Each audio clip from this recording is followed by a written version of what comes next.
મિત્રો તમે ચોટીલા બાજુ આવો ને તમારે દેશી કાઠિયાવાડી જમવું હોય ને તો 140 રૂપિયામાં પંજાબી અને ગુજરાતી 140 રૂપિયામાં અનલિમિટેડ જમાડે છે।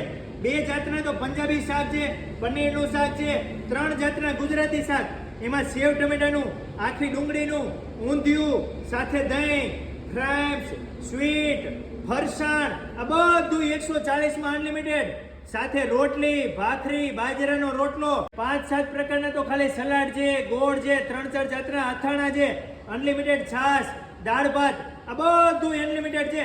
અને 24 કલાક તમને અહીંયા ભજીયા, ગાંઠિયા નાસ્તામાં મળી રહે છે, સાથે ખજૂરની ચટણી છે। મારા વાલીડાઓ, તમારે બપોરના સમયે કે રાતના સમયે જમવું હોય તો પહોંચી જવાનું ચોટીલાથી રાજકોટ તરફ જાઓ એટલે નાની મોરડી આપા ગીગાના હોટલાની સામે આવી જાય છે મારુતિ હોટલ। જો તમે અમદાવાદ તરફથી રાજકોટ જતા હોય કે રાજકોટ તરફથી અમદાવાદ જતા હોય એટલે ચોટીલા બાજુમાં જ આવી જાય છે મારુતિ રેસ્ટોરન્ટ। અહીંયા એસી ઓલાય છે અને નોર્મલ બેસીને બહાર જમવું હોય તોય વિશાળ રેસ્ટોરન્ટ છે। બાકી મારા વાલીડાઓ પહોંચી તો જજો જો।